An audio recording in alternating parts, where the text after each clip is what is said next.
Hey, this is Mike Madden, the Mental Block Doc. Are you ready to kick your butts for good? Here is something very important to keep in your mind as you're quitting your smoking habit. When you don't act on your smoking urges, you should feel pride. You should feel accomplishment. You should feel excitement.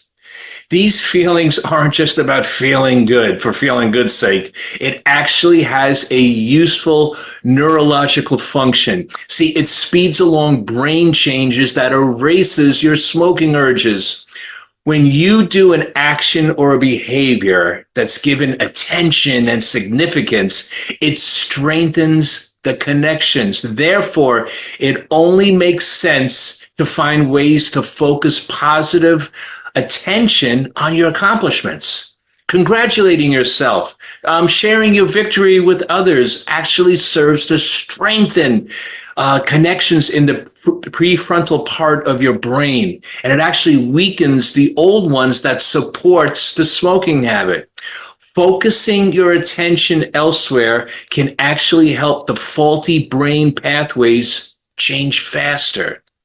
So try to get on with your life as if smoking was no longer a part of it anymore, and seek other things to focus on besides what you used to do with your cigarettes. Turning your mental energy away from your habit helps to weaken the habit. See, what is already in your life that you can focus your attention on, especially things that get you excited and charged up? Is there anything positive that you want to add to your life to focus on now that you're no longer going to be doing your smoking habit? Any activities, hobbies, volunteer opportunities, personal projects that you want to get to that you haven't in the past? Get out your notebooks. I want you to do an exercise focusing on the positive aspects of your new life without your smoking habit. Bringing the benefits of overcoming your smoking habit to the front of your mind and revisiting them often can help you to keep you on the path to being completely free of your smoking habit. Now, it's possible, almost probable, but I'll say possible, that you may give in to some of your urges from time to time. If this happens, it doesn't mean that you're not making progress, especially during the first few weeks when you may be experiencing frequent and possibly very strong urges. This is what you have to fall back on. You've gained, if you've been watching my videos, you've gained a lot of new ideas and insights, which will energize you to change. You now realize that you have power over your urges, and you can be excited about a future that is free from the smoking habit.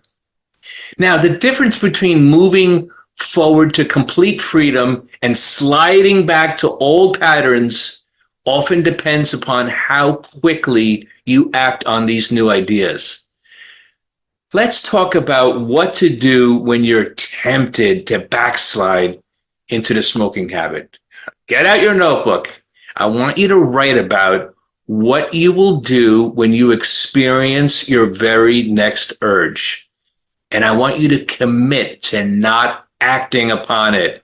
As you experience urges with that sense of detachment, you will likely hear some very convincing arguments in your head to go back to your smoking habit. It's just your brain being energy efficient. The prefrontal cortex uses more energy than other parts of your brain. The brain is a very efficient organ, and it's going to try to rely on energy-saving neural pathways, which basically are your old habits whenever possible. Knowing that feeling of being drawn back to your old smoking habit does not mean you're weak or you have a bad or malicious brain. It's simply trying to be economical, because the prefrontal cortex isn't necessary for immediate survival. The brain naturally defers to other pathways, especially automatic habits of the lower brain.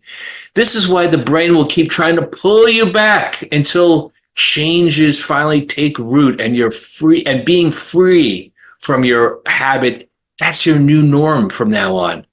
Your job is to stay on course regardless of these messages that the lower brain sends. See, when that happens, remind yourself of these three things. Number one, the appeal of the old smoking habit is false.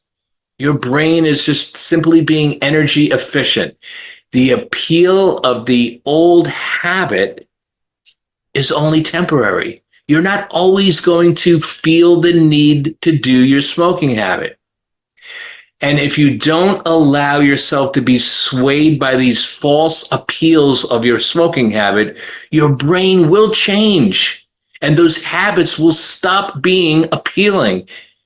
We're going to get into this a little bit more later on in future videos, but for more information, please click the link in the description below. Let's make this the year that you kick your butts for good. I'll see you.